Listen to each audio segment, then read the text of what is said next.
Yes sir. देखिए आज अध्याय एक हमारे आसपास के पदार्थ चल रहा है, अध्याय चल रहा है ना। ठोस अवस्था, द्रव अवस्था, पदार्थ के बारे में पढ़ लिया है। ठोस पदार्थ, द्रव पदार्थ और गैसीय पदार्थ पढ़ लिया है। उसी विशेषताओं के बारे में पढ़ लिया है ना। आज 19 तारीख है।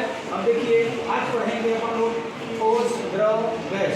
तो हमने बताया पानी जो है ना, पानी इधर देखिए, पानी यानी जल को तीनों अवस्थाओं में प्राप्त किया जा सकता है। ठोस के रूप में, वाष्प के रूप में, ठोस अवस्था में, वाष्प के रूप में, द्रव अवस्था में मतलब पानी, और गैस के रूप में जल पानी। मतलब जल एक ऐसा है कि जो कि तीनों अवस्थाओं में पाया जाता है। जल ऐसा है जो कि तीनों अवस्थाओं में पाया जाता है। कोई पूछेगा कि पानी कितने अवस्थाओं में पाई जाती है? तीनों। कोई पूछेगा पानी का ठोस रूप बताइए, तो पानी का ठोस रूप द्रव अवस्था, गैस अवस्था बता लेंगे ना। अब देखिए हम लोग पढ़ेंगे ठोस, द्रव, गैस। इसमें देखिए ठोस से संगलन, जमना। संगलन किसे कहेंगे? संगलन को गलन भी कहते हैं। जमना किसे कहेंगे? वाष्पीकरण किसे कहेंगे? संगलन किसे कहेंगे? ऊर्ध्वपातन किसे कहेंगे? और निक्षेपण किसे कहेंगे? उदाहरण सहित अपन लोग पढ़ेंगे, ठीक ना। उदाहरण सहित पढ़ेंगे। हमने एक बार बताया भी है और लिख भी दिया है, अब उसको समझाना बाकी है, ठीक ना। अब देखिए सबसे पहले देखेंगे ठोस है ना। ठोस से तीर का निशान इधर की ओर जा रहा है, मतलब जब कोई ठोस पदार्थ, मतलब संगलन किसे कहेंगे? संगलन किसे कहेंगे? क्वेश्चन पढ़ाना है, क्वेश्चन बनाना सीख लीजिए, वहीं से जाने संगलन किसे कहते हैं, उदाहरण सहित लिखिए। Yes sir. संगलन किसे कहते हैं? संगलन किसे कहते हैं, उदाहरण सहित समझाइए। आप चित्र को देखिए तुरंत समझ में आ जाएगा। जब कोई ठोस पदार्थ किसी को बदल जाए, जब कोई ठोस पदार्थ द्रव पदार्थ में परिवर्तित हो जाए, तो इस घटना को क्या कहेंगे? संगलन कहते हैं। क्या कहेंगे? संगलन कहते हैं। देख रहे हैं उदाहरण के रूप में बर्फ का पिघलना बन जाएगा ना। पूछेगा संगलन या गलन। आप देखते हैं बर्फ का टुकड़ा जब बड़ा सा निकालते हैं पेटी से, तो कुछ समय वायुमंडल के तापमान, उस पेटी का तापमान कम रहता है और वायुमंडल का तापमान ज्यादा रहता है, तो क्या हो जाता है? बर्फ का टुकड़ा क्या हो जाता है? पिघलने लगता है। क्या करने लगता है? पिघलने लगता है। पिघलने लगता है तो छोटा हो जाता है ना, इसी को कहते हैं गलन या पिघलना। इसको पिघलना भी बोल सकते हैं। क्या कहेंगे? पिघलना भी, ठीक ना। गलन इसको विज्ञान की भाषा में संगलन या गलन कहेंगे, ठीक ना। अब देखिए क्वेश्चन नंबर 2, इधर से द्रव से जमना, इधर से जमना। तो जब कोई द्रव पदार्थ काहे में हो जाए? ठोस के रूप में। जब कोई लिखा हुआ है जमना किसे कहते हैं, उदाहरण सही लिखिए।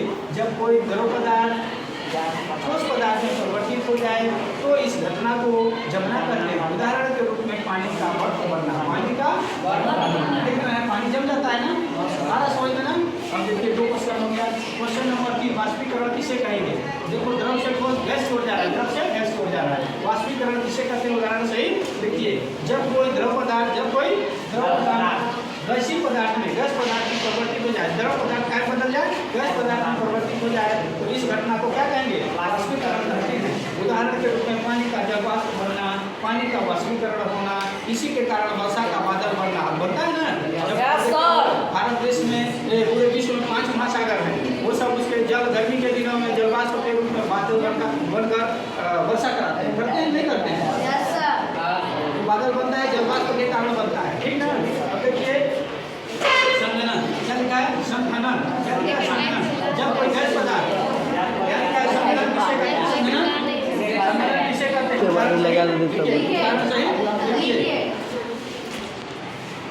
जब कोई गैस पदार्थ द्रव पदार्थ में परिवर्तित हो जाए, तो इस घटना को क्या कहेंगे? उदाहरण के रूप में संघनन का उदाहरण क्या है? बादल से कोई पूछेगा बादल के वर्षा से, जो वर्षा वाली बादल में जो वर्षा वाली बादल होती है उसमें किस विधि द्वारा वर्षा होता है? तो संघनन विधि द्वारा होता है। मतलब जो बादल है संघनित होकर पानी, तो बादल जो जलवाष्प है वो बूंद के रूप में घटी से आने लगता है, ठीक ना। समझना जाएगा संघनन। ठोस से गैस की ओर, ऊर्ध्वपातन। ठोस से गैस की ओर। देखिए ऊर्ध्वपातन किसे कहते हैं? ऊर्ध्वपातन किसे कहते हैं, उदाहरण से लिखिए। जब कोई ठोस पदार्थ बिना द्रव में परिवर्तित हुए, जब कोई ठोस पदार्थ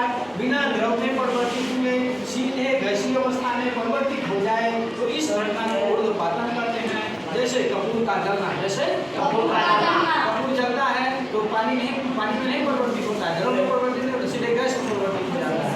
और देखेंगे कपूर की गोली को बाहर छोड़ देंगे कुछ दिन बाद वो गिरबा नहीं करेगा, राख तक नहीं मिलेगा, राख मतलब कोई अवशेष नहीं मिलेगा। और अमोनियम क्लोराइड भी इसी प्रकार से इसको भी छोड़ देंगे कुछ दिन बाद तो गायब हो जाएगा, गैस में परिवर्तित हो जाएगा। और नेफ्थलीन की गोलियां, इसको भी देखें वो भी किसी अनाज में रख देते हैं तो अनाज में क्या होता है, गोली का गैस रूप में बन जाता है और वहाँ कीड़े मकोड़े नहीं लगते हैं और राख वहाँ नहीं मिलता है, अवशेष नहीं मिलता है। यहाँ पर अच्छा है निक्षेपण, क्या कहेंगे निक्षेपण। देखिए जब कोई गैस पदार्थ बिना द्रव में परिवर्तित हुए, जब कोई गैस पदार्थ बिना द्रव में परिवर्तित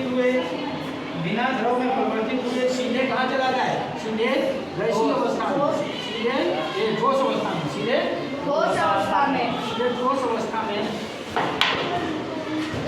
सीधे ठोस अवस्था में, ठोस अवस्था में, ठोस अवस्था में परिवर्तित हो जाए, ठोस अवस्था में परिवर्तित हो जाए तो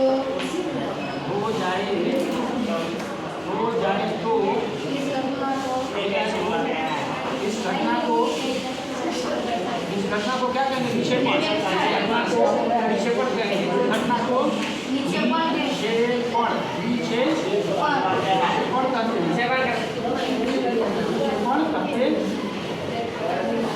इसका उदाहरण यहाँ लिख दीजिएगा, उदाहरण समझ रहे हैं ना। अब देखिए अमोनियम क्लोराइड, गैसीय अमोनियम क्लोराइड को ठोस के रूप में प्राप्त करना, क्या लिखेंगे, गैसीय अमोनियम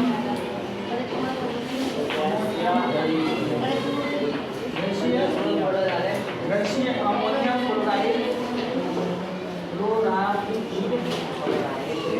को ठोस अवस्था में प्राप्त करना, ठोस अवस्था में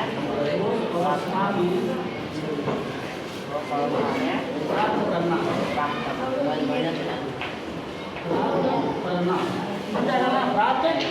बस।